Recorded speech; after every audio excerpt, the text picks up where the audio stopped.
आज बतूल सिर्फ मेरी वजह से हॉस्पिटल में है। मैं उसे ये कहने गया था कि हम साथ नहीं रह सकते। मैं एक लम्हे के बाद कहने ही वाला था कि बतूल, मैं यामुर से मोहब्बत करता हूं। तकलीफ होती उसे, जानता हूं मैं, लेकिन संभल जाती। बहुत उदास भी होती शायद, लेकिन वो इस हाल में ना होती यामुर। प्लीज टेकन, ऐसा मत करो, ऐसी बातें मत करो जैसे हमने उसे खो दिया हो। हाँ, सही कहा तुमने। अब आगे क्या होगा यामुर? हम क्या करेंगे?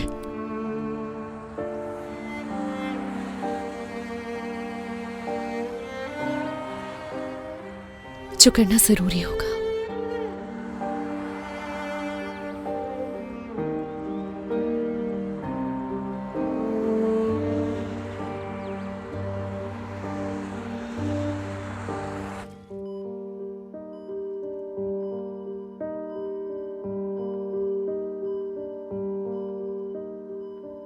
बेतुल बहुत बहादुर बच्ची है और अब वो खतरे से भी बाहर है। सारे टेस्ट क्लियर आए हैं उसके।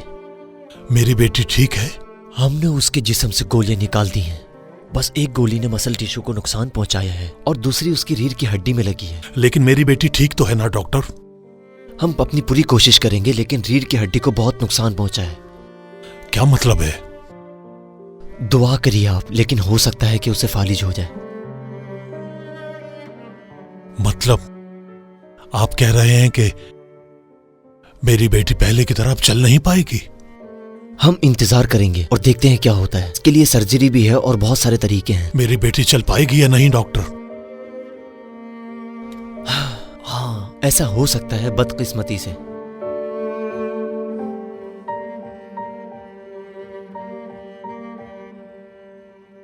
केनान सर, आपको हमारे साथ पुलिस स्टेशन चलना होगा। क्या मसला है? एंगन एजान के मर्डर की गवाही देनी होगी आपको। आ जाइए हमारे साथ।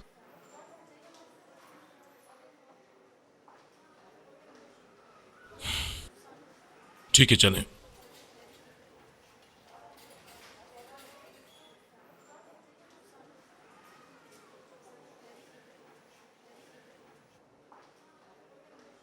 किसने किया बेटा ये तुम्हारे साथ?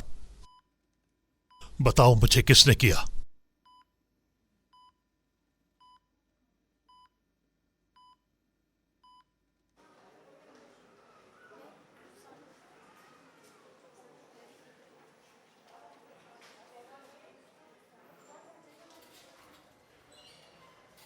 जहन पर जोर दो टेकिन, अच्छे से सोचो।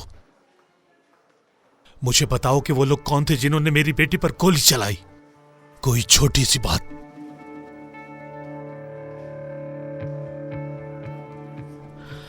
मुझे कुछ याद नहीं आ रहा। याद करो, कोशिश करो, जहन पर जोर डालो। आखिर कौन थे वो लोग?